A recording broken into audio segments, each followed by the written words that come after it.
हमारा पहला क्वेश्चन, हाल ही में महिला समानता दिवस ये कब मनाया गया है? तो ये भी हाल ही में मनाया गया है 26 अगस्त को, क्योंकि देखिए इसी दिन अमेरिका में महिलाओं को मतदान यानी कि वोटिंग करने का संवैधानिक अधिकार मिला था। तो वुमेन एम्पावरमेंट को बढ़ावा देने के लिए अब पूरे वर्ल्ड में मनाया जाता है महिला समानता दिवस। और अभी हाल ही में महिला समानता दिवस की 100वीं वर्षगांठ मनाई गई है। अब देखिए ये तो हुई महिलाओं को मतदान देने के अधिकार की। यदि आपसे पूछा जाए कि भारत में महिलाओं को मतदान देने का अधिकार कब मिला था, तो आप लोगों ने मार्टेंग्यू जेम्स फोर्ड सुधार के बारे में जरूर सुना होगा, या इसे आप कह सकते हैं भारत शासन अधिनियम 1919। तो भारत शासन अधिनियम 1919 के द्वारा ही भारत में महिलाओं को वोट देने का अधिकार मिला था। तो ये भी आप याद रख सकते हैं। अब यदि हम अदर ऑप्शन को डिस्कस करें तो 12 अगस्त को मनाया गया है वर्ल्ड यूथ डे, जबकि नेशनल यूथ डे मनाया जाता है 12 जनवरी को। 13 अगस्त को मनाया गया है वर्ल्ड ऑर्गन डोनेशन डे यानी कि विश्व अंगदान दिवस, और 20 अगस्त को मनाया गया है सद्भावना दिवस और राष्ट्रीय अक्षय ऊर्जा दिवस। तो ये भी आप याद रखेंगे। नेक्स्ट है, हाल ही में लिखी गई किताब क्रिकेट द्रोण, ये किसके द्वारा लिखी गई है? तो ये लिखी गई है आनंद वसु के द्वारा। अच्छा, ये किताब है जो ये किस पर बेस्ड है? तो एक प्रसिद्ध कोच रहे हैं जिनका नाम है वासुदेव परांजपे। तो इन्हीं पर यह किताब बेस्ड है, लिखी गई है आनंद वसु जी के द्वारा। और आनंद वसु ने ये किताब जतिन परांजपे के साथ मिलकर लिखी है। जतिन परांजपे जो कि वासुदेव परांजपे के बेटे हैं। और ये किताब लॉन्च की जाएगी 2 सितंबर 2020 में। अब यहाँ पर बुक्स एंड ऑथर की बात की ही जा रही है, तो हाल ही में चेतन भगत के द्वारा एक किताब लिखी गई है वन अरेंज्ड मर्डर। और ये किताब कब लॉन्च की जाएगी? 28 सितंबर 2020 को, यानी कि अगले ही महीने। रीमा हुजा के द्वारा लिखी गई एक प्रसिद्ध किताब है जिसका नाम है Maharana Pratap the invisible warriors. और इस किताब में महाराणा प्रताप द्वारा लड़े गए हल्दी घाटी युद्ध में इनकी वीरता का वर्णन किया गया है। बुक का नाम है Maharana Pratap the invisible warriors. हाल ही में अमीश त्रिपाठी के द्वारा एक किताब लिखी गई है, किताब का नाम है लीजेंड ऑफ सुहेलदेव। तो ये भी आप याद रखेंगे। नेक्स्ट है, हाल ही में नीति आयोग के द्वारा जारी किए गए निर्यात तैयारी सूचकांक यानी कि एक्सपोर्ट प्रिपरेशन इंडेक्स 2020 में कौन सा राज्य टॉप पर रहा है? तो देखिए इसमें टॉप पर रहा है गुजरात, दूसरे स्थान पर रहा है महाराष्ट्र और तीसरे स्थान पर रहा है तमिलनाडु। ये जो इंडेक्स है ईपीआई इंडेक्स, इसी इंडेक्स से ये पता चलता है कि निर्यात यानी कि एक्सपोर्ट के मामले में किस राज्य के पास कितनी अच्छी फैसिलिटी है, और इसे ही टॉप कर लिया है गुजरात ने। और ये जो डेटा है रिलीज किया है नीति आयोग ने। नीति आयोग इसकी स्थापना की गई थी 2015 में, और ये योजना आयोग के स्थान पर लाया गया था। इसके जो अध्यक्ष होते हैं ये होते हैं भारत के प्राइम मिनिस्टर, यानी कि नरेंद्र मोदी जी हैं अध्यक्ष, उपाध्यक्ष हैं राजीव कुमार। और यहाँ पर आप ये ध्यान दीजिएगा, जो नीति आयोग के उपाध्यक्ष हैं राजीव कुमार, ये दूसरे राजीव कुमार हैं, जबकि हाल ही में हमारे जो नए चुनाव आयुक्त बने हैं वो दूसरे राजीव कुमार हैं। तो उपाध्यक्ष राजीव कुमार और इसके जो सीईओ हैं ये हैं अमिताभ कांत। अब देखिए यहाँ पर इंडेक्स की बात की ही जा रही है, तो आप सभी ऑप्शन को एक बार फिर से रिलेट कर सकते हैं। जैसे कि सबसे पहले हम गुजरात की ही बात करें, तो जो गुजरात है ये वाटर मैनेजमेंट यानी कि जल प्रबंधन सूचकांक में टॉप पर रहा है। जो महाराष्ट्र है ये AMFFR इंडेक्स यानी कि agriculture marketing and farmer friendly reforms index, इसमें टॉप पर रहा है। और कल ही मैंने आप लोगों को, परसों जब मैंने आप लोगों की क्लास ली थी करंट अफेयर की, तब मैंने आप लोगों को बताया था कि जो तमिलनाडु है प्रधानमंत्री मुद्रा योजना, इसके बारे में भी मैंने आप लोगों को बताया था। तो प्रधानमंत्री मुद्रा योजना के अंतर्गत महिलाओं को लोन देने के मामले में टॉप पर रहा था तमिलनाडु। अब यहाँ से एक ऑप्शन बच रहा है केरल का। तो Kerala school education quality index और हेल्थ इंडेक्स, इन दोनों में ही टॉप पर रहा है। और ये जो दोनों इंडेक्स है ये भी नीति आयोग के द्वारा ही रिलीज किए गए थे। टॉप किया था केरल ने। तो ये सभी आप याद रखेंगे। नेक्स्ट है, हाल ही में किस देश में खुदाई के दौरान 300 मीटर नीचे 3800 साल पुरानी किराट देवी की प्रतिमा मिली है? तो ये भी हाल ही में मिली है नेपाल में। और नेपाल में भी कहाँ? नेपाल के धुलीखेल में 3800 साल पुरानी किराट देवी की मूर्ति मिली है। जमीन के 300 मीटर नीचे पाई गई है ये, और ये नेपाल की सबसे पुरानी मूर्तियों में से एक है। अच्छा, अब आप लोगों के दिमाग में ये सवाल आ रहा होगा कि ये जो मूर्ति है ये 3800 साल ही पुरानी है, ये कैसे डिसाइड होता है? तो देखिए, ये पुरातत्व विभाग तय करता है कि ये मूर्ति कितने साल पुरानी है। और इसका पता कैसे लगाया जाता है? तो आप लोगों ने कार्बन डेटिंग पद्धति के बारे में ज़रूर सुना होगा, जिसके माध्यम से इसकी उम्र का पता लगाया जाता है। तो अब हम जान लेते हैं नेपाल के बारे में। आप मैप में देख सकते हैं, ये है नेपाल की लोकेशन। नेपाल की जो राजधानी है ये है काठमांडू, और काठमांडू में हेडक्वार्टर स्थित है सार्क का। यहाँ की प्रेसिडेंट कौन है?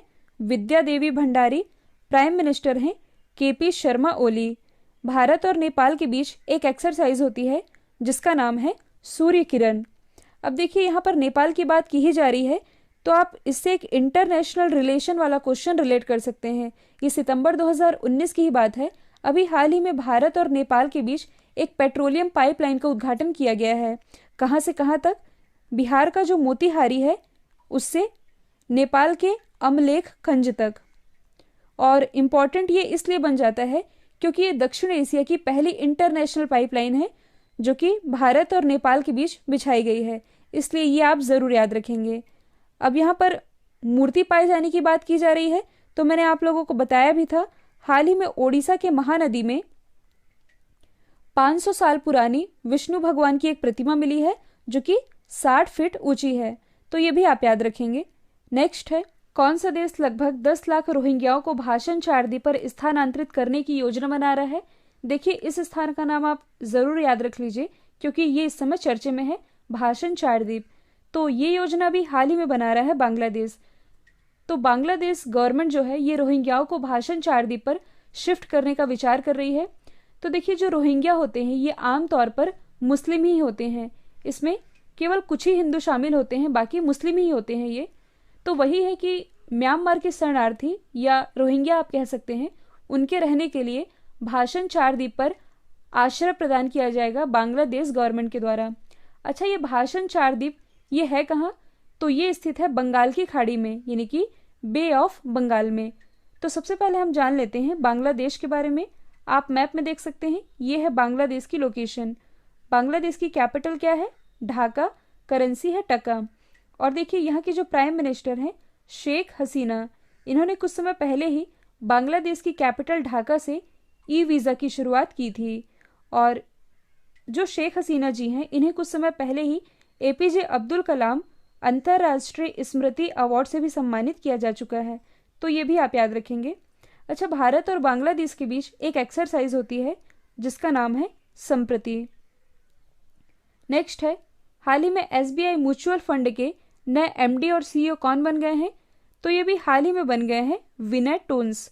और विनय टोन्स इन्होंने स्थान लिया है अश्विनी भाटिया का, क्योंकि 2 या 3 दिन पहले ही मैंने आप लोगों को बताया था कि जो अश्विनी भाटिया है ये अब एसबीआई के एमडी बन गए हैं, और अश्विनी भाटिया का स्थान अब ले लिया है विनय टोन्स ने। तो यदि हम बात करें एसबीआई म्यूचुअल फंड की, तो इसकी स्थापना हुई थी जून 1987 में। हेडक्वार्टर स्थित है मुंबई, महाराष्ट्र में। अब देखिए, जो बाकी 2 ऑप्शन लिखे हैं ये भी एसबीआई से ही रिलेटेड है और अक्सर इन नामों में कन्फ्यूज़न हो जाता है। यदि हम बात करें पीसी कांडपाल की, जो पीसी कांडपाल है ये भी हाल ही में एसबीआई जनरल इंश्योरेंस के नए एमडी और सीईओ बने हैं, जबकि जो अश्विनी कुमार तिवारी है ये भी हाल ही में एसबीआई कार्ड के नए एमडी और सीईओ बनाए गए हैं। अश्विनी भाटिया ये एसबीआई के एमडी बने हैं। अब जो विनय टोन्स है ये बन गए हैं एसबीआई म्यूचुअल फंड के नए एमडी और सीईओ। तो ये चारों नाम एसबीआई से रिलेटेड हैं, आप चाहे तो स्क्रीनशॉट ले सकते हैं। अच्छा, आप लोगों ने योनो एसबीआई के बारे में तो ज़रूर सुना होगा। योनो एसबीआई, इसकी ब्रांड एम्बेसडर कौन है? तो ये है स्वप्ना बर्मन, तो ये भी आप याद रखेंगे। नेक्स्ट है, हाल ही में $100 अरब की संपत्ति वाले विश्व के पहले व्यक्ति कौन बन गए हैं? तो ये भी हाल ही में बन गए हैं जेफ बेजोस, जो कि अमेजॉन के संस्थापक और मालिक भी हैं। इनकी कुल संपत्ति अब हो गई है $204 अरब से भी अधिक। इसके साथ ये विश्व के सबसे धनी व्यक्ति तो है ही, और अब ये $200 अरब की संपत्ति वाले वर्ल्ड के पहले व्यक्ति भी बन गए हैं। इसी क्रम में जो बिल गेट्स है ये दूसरे स्थान पर हैं, इनके पास $116 अरब से भी अधिक की संपत्ति है। तीसरे स्थान पर है मार्क जकरबर्ग, जो कि फेसबुक के संस्थापक है। इनकी कुल संपत्ति जो है ये 109 अरब डॉलर से भी अधिक है।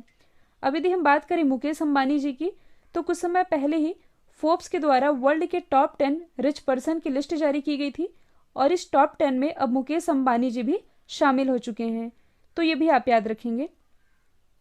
नेक्स्ट है, हाल ही में 2020 का इंटरनेशनल बुकर प्राइज किसने जीता है? तो ये भी हाल ही में जीत लिया है मैरिके लुकास रिजनेवेल्ड ने। और इनका नाम क्यों इंपॉर्टेंट है? क्योंकि यह अवार्ड पाने वाली ये सबसे कम उम्र की लेखिका बन गई हैं। इनकी उम्र है मात्र 29 साल।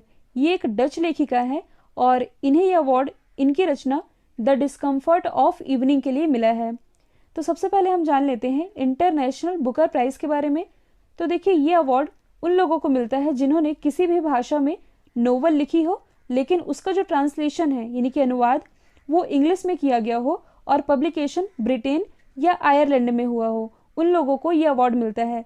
जैसे कि जो मैरिके लुकास रिजनेवेल्ड है, इनकी जो रचना है अभी मैंने बताया है द डिस्कम्फर्ट ऑफ इवनिंग, इनकी इस रचना का इंग्लिश में ट्रांसलेशन किया है मिशेल हचिसन ने। तो अवार्ड के रूप में इन्हें जो भी राशि मिलेगी, मतलब कि मैरिके लुकास को अवार्ड के रूप में जो भी राशि मिलेगी इसका 50-50% होगा, क्योंकि अनुवाद किया गया है मिशेल के द्वारा, लिखा गया है मैरिके लुकास के द्वारा, तो ये 50-50% हिस्सेदारी हो। नेक्स्ट है, हाल ही में राष्ट्रीय शिक्षा नीति यानी कि नेशनल एजुकेशन पॉलिसी को लागू करने वाला पहला राज्य कौन बन जाएगा? तो ये बन जाएगा कर्नाटक। पिछले ही महीने जो कर्नाटक है इसने नेशनल एजुकेशन पॉलिसी को मंजूरी दे दी है और ये जो नेशनल एजुकेशन पॉलिसी है ये अब स्थान लेगी 1986 की एजुकेशन पॉलिसी का। तो सबसे पहले हम जान लेते हैं कर्नाटक के बारे में। आप मैप में देख सकते हैं, ये है कर्नाटक की लोकेशन। कर्नाटक की राजधानी है बेंगलोर, जिसे भारत की सिलिकॉन सिटी भी कहा जाता है। और बेंगलोर ये बसा हुआ है वृषभावती नदी के किनारे। मुख्यमंत्री कौन है? BS येदुरप्पा। गवर्नर है वजुभाई बाला और कर्नाटक उच्च न्यायालय के मुख्य न्यायाधीश ये हैं अभय श्रीनिवास ओका। इंपॉर्टेंट नेशनल पार्क की यदि मैं बात करूं तो बन्नरघट्टा नेशनल पार्क, बांदीपुर, नागरहोल, अंशी और कुद्रेमुख नेशनल पार्क, ये सभी स्थित है कर्नाटक में ही। अब देखिए, यहाँ पर नेशनल एजुकेशन पॉलिसी की बात की जा रही है। अभी हाल ही में मैंने आप लोगों को CET के बारे में बताया था, यानी कि कॉमन एलिजिबिलिटी टेस्ट के बारे में। तो कॉमन एलिजिबिलिटी टेस्ट के आधार पर यानी कि CET स्कोर के आधार पर नौकरी देने वाला भारत का पहला राज्य ये मध्य प्रदेश बना है और अब नेशनल एजुकेशन पॉलिसी को लागू करने वाला पहला राज्य बन जाएगा कर्नाटक। अब देखिए, इस क्वेश्चन में भी पहला वर्ड आ रहा है। तो मेघालय किस मामले में पहला है? जल नीति लागू करने वाला भारत का पहला राज्य मेघालय है। जो सिक्किम है ये जैविक खेती लागू करने वाला भारत का पहला राज्य है। उत्तराखंड के बारे में मैंने आप लोगों को बताया था कि कृषि भूमि को पट्टे पर यानी कि लीज पर देने वाला भारत का पहला राज्य ये उत्तराखंड ही बन गया है। तो ये सभी आप याद रखेंगे। नेक्स्ट है, अगस्त 2020 में भारत के किस राज्य में एक हस्तशिल्प उत्पादन केंद्र का उद्घाटन किया जाएगा? तो ये किया जाएगा असम में। और असम में भी कहाँ? असम के गुवाहाटी में। तो आत्मनिर्भर भारत मिशन को बढ़ावा देने के लिए असम के गुवाहाटी में इस हस्तशिल्प उत्पादन केंद्र का उद्घाटन किया जाएगा।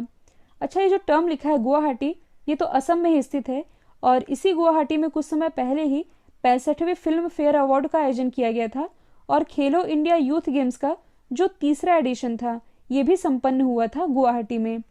अब यदि हम बात करें असम की राजधानी है दिसपुर। मुख्यमंत्री कौन है? सर्बानंद सोनोवाल। गवर्नर है जगदीश मुखी। काजीरंगा राष्ट्रीय उद्यान जो कि एक सिंग वाले गेंडे के लिए फेमस है, ये असम में ही स्थित है। और मैंने आप लोगों को बताया भी था असम में जो बाढ़ आई थी जिसके कारण काजीरंगा राष्ट्रीय उद्यान में लगभग 100 से अधिक जानवर मारे गए थे।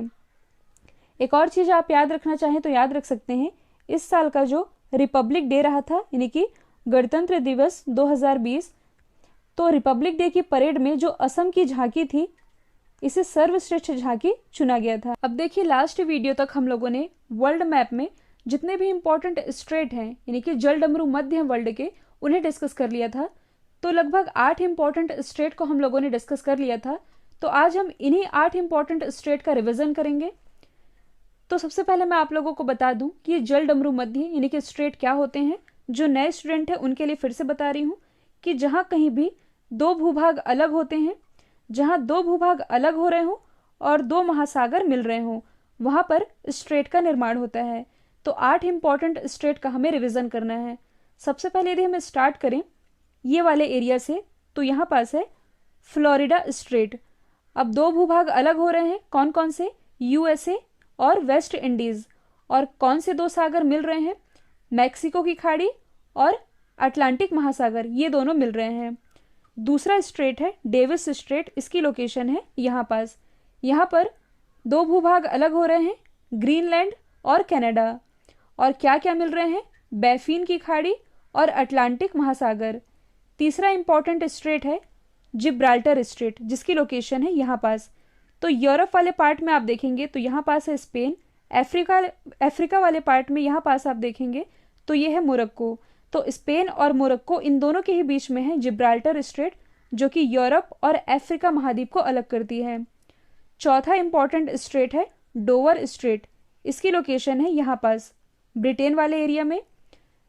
तो ब्रिटेन और यहाँ फ्रांस, ब्रिटेन और फ्रांस के बीच में स्थित है डोवर स्ट्रेट। और यहाँ पास आप यदि देखेंगे तो कौन से दो भूभाग अलग हो रहे हैं? ब्रिटेन और फ्रांस। ये हुई 4 इंपॉर्टेंट स्ट्रेट। तो ये अटलांटिक महासागर की इंपॉर्टेंट स्ट्रेट है। अब यदि हम ये वाले एरिया में देखेंगे तो यहाँ पास आप देख सकते हैं टॉरस स्ट्रेट की लोकेशन। यहाँ कौन से दो भूभाग अलग हो रहे हैं? ऑस्ट्रेलिया और न्यू गिना।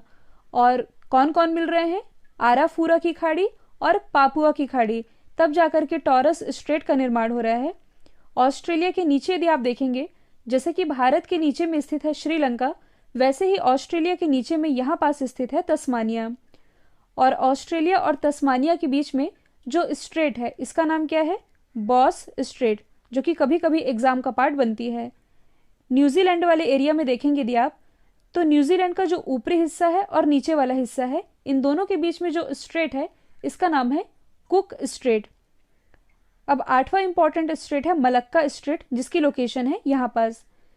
तो जो मलक्का स्ट्रेट है, इसमें अंडमान सागर और जावा सागर मिल रहे हैं। कई बार अंडमान सागर की जगह बंगाल की खाड़ी भी लिखा होता है, तो दोनों ही सही हैं। तो अंडमान सागर और जावा सागर मिल रहे हैं। क्या क्या अलग हो रहे हैं? तो दो भूभाग अलग हो रहे हैं, मलेशिया और इंडोनेशिया। तब जाकर के मलक्का स्ट्रेट का निर्माण हो रहा है। तो इस तरह हम लोगों ने कुछ 8 इंपॉर्टेंट स्टेट को डिस्कस कर लिया है। यहाँ पर जो मैंने आप लोगों को न्यूजीलैंड की लोकेशन बताई है, यहीं पास मैंने आप लोगों को कुछ दिन पहले ही विश्व के 8वें महाद्वीप की भी लोकेशन बताई थी, जिसका नाम है जीलैंडिया महाद्वीप।